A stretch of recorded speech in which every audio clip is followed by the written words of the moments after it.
Welcome to the Pardes channel. Today, we explain prophets Isaiah chapter 23 in a clear and simple way, step by step. Okay, so here's our roadmap for today's explainer, looking right at the plain text. First, the fall of Tyre. Second, the Lord humbles the proud. Third, the ruin of strongholds. Fourth, forgotten for 70 years. And finally, number 5, practical life lessons. Let's get right into it. Section 1, the fall of Tyre, the island's stronghold. So before we even read the text, we absolutely have to understand this city. Tyre wasn't just some run-of-the-mill town. It was an island stronghold and, honestly, the absolute center of ancient maritime commerce. The text literally calls it the Mart of Nations. You kind of have to imagine it as the Wall Street of the ancient Mediterranean. It was out in the sea, seemingly impenetrable, and just constantly buzzing with lucrative international trade. They were pulling in unbelievable wealth from all corners of the known world. It was a massive deal. And the chapter opens with a massive shock. Verse 1 reads, "The burden of Tyre. Howl, ye ships of Tarshish, for it is laid waste, so that there is no house, no entering in." I mean, wow. The prophet is telling the distant merchant ships of Tarshish, which was likely this far-off trading port way out in modern-day Spain, to just howl in grief. Why? Imagine returning from a super long, highly profitable voyage, expecting a huge payout, only to find your wealthy home port completely wiped off the map. There isn't even a house left standing, no harbor left to dock in. The economic engine they depended on has literally vanished overnight. And the economic ripple effect here in verses 2 and 3 is just devastating. The fall of Tyre doesn't happen in a vacuum. The locals on the coast and the merchants of nearby Sidon, who constantly supplied the city with all this incredible wealth, are suddenly told to be still, or essentially shut up. They're silenced. And the text explicitly mentions the seed of Shihor, the harvest of the Nile. Now, Shihor refers to the waters of Egypt, which means that massive, heavy agricultural revenue coming out of the Egyptian grain markets has instantly lost its main global buyer. So we're talking about a complete halt to the ancient global economy. It's a total freeze. The prophet draws this absolutely heartbreaking contrast between what Tyre used to be and what it is now. In verses 3 and 7, Tyre is remembered for its past, a really joyous city of antiquity where people traveled far and wide to set up profitable colonies in these massive trade routes. But the present reality, it's total devastation. She is laid waste. Verse 4 points out that Sidon is told to be ashamed because this once mighty stronghold of the sea has become completely barren. It's wiped out so thoroughly, it's as if she never even raised young men or virgins at all, just completely erased. Now, as we move into verses 4 through 7, we see these shockwaves traveling way beyond the local coast. Verse 5 tells us specifically about Egypt. When the report of Tyre's destruction finally reaches Egypt, they are sorely pained. Honestly, they're freaking out. Because think about it. If the mighty, untouchable, wealthy island fortress of Tyre can fall in a single day, then no nation's wealth or military might is truly secure, right? The psychological blow to the surrounding empires is absolutely immense. Which brings us to section 2. The Lord humbles the proud. Pride brought low. Verse 8 steps back and asks what is easily the most crucial question of the entire chapter. Who hath devised this against Tyre, the crowning city, whose merchants are princes, whose traffickers are the honorable of the earth?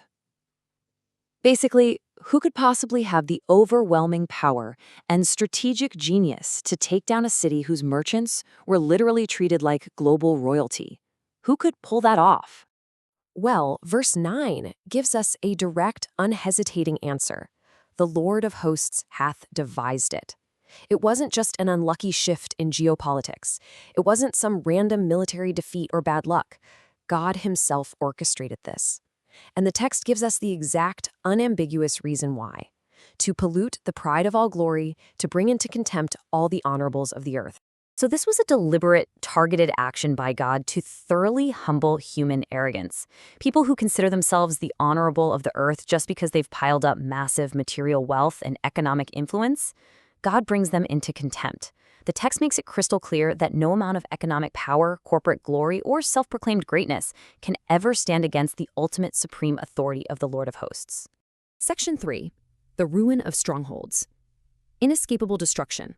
Verse 11 reveals this incredibly powerful, terrifying image. God actually stretching out his hand over the sea. He is actively shaking entire kingdoms. The Lord has given a direct commandment concerning Canaan, which is the broader mercantile region that includes Tyre, to utterly destroy its strongholds. All that physical safety, the massive walls, the naval fleets they put all their trust in, it's all being completely dismantled by divine command. The next few verses detail how totally inescapable this judgment really is. Verse 12 tells the oppressed daughter of Sidon to get up and cross over to Kittim, referring to the western islands like Cyprus. But it explicitly adds, even there shalt thou have no rest. You literally cannot outrun this decree. Verse 13 brings up a sobering historical precedent. Pointing to the land of the Chaldeans, they proudly built up these huge towers and palaces, only to have Ashur, the Assyrian Empire, turn it into an absolute ruin. And the section wraps up in verse 14, once again telling the ships of Tarshish to howl, because their ultimate maritime stronghold is just gone forever. But then, verse 15 introduces a very specific and pretty surprising timeline into the prophecy.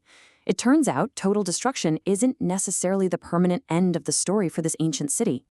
Section 4, forgotten for 70 years. A strange restoration. So verse 15 introduces this exact number, 70. Tyre will be completely forgotten for exactly 70 years.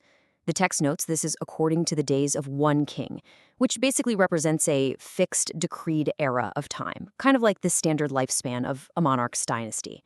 But just think about that for a second. For a bustling global hub, the former absolute center of world trade, to be utterly ignored and passed over by the nations for 7 full decades, that is a massive, incredibly thorough humbling. But then verses 15 and 16 use this really striking, vivid metaphor. After the 70 years finally wrap up, Tyre makes this desperate attempt to regain global commercial attention, and the text compares it to a forgotten harlot. It says, "Take a harp, go about the city, thou harlot long forgotten. Make sweet melodies, sing many songs, that thou mayest be remembered." Tyre is going to have to aggressively market herself, essentially begging the nations to reestablish those old trade routes and bring the big money back to her shores. And astonishingly, verse 17 says the Lord will indeed visit Tyre, and she will actually return to her commerce, dealing once again with all the kingdoms of the world. But here is the massive twist to the story in verse 18. Her future profits will not be hoarded or treasured up in pride like they were before. Instead, the text states her merchandise and her hire will be dedicated as holiness to the Lord. It will ultimately serve a higher purpose, providing abundant food and fine clothing for those who dwell before the Lord. So ultimately, God reclaims the wealth of the nations for his own divine purposes. That is just incredible. Section 5. Practical life lessons. Applying the plain text. So what do we actually take away from this? The text teaches us 3 really clear practical steps from this literal reading. Step 1. We absolutely must recognize God's supreme authority. I mean, he can literally shake kingdoms and alter the entire global economy in a single day. Step 2. Beware the illusion of material security. Do not place your ultimate trust in fleeting material wealth, modern banks, or physical strongholds. It can all vanish. And step 3. Actively guard against arrogance. Tyre's fundamental fatal flaw was her pride. Remembering that arrogance always precedes a fall is going to keep us properly grounded. Okay, let's do a really quick chapter recap for today's explainer. 1. We saw the shocking collapse of the incredibly wealthy island city of Tyre. 2.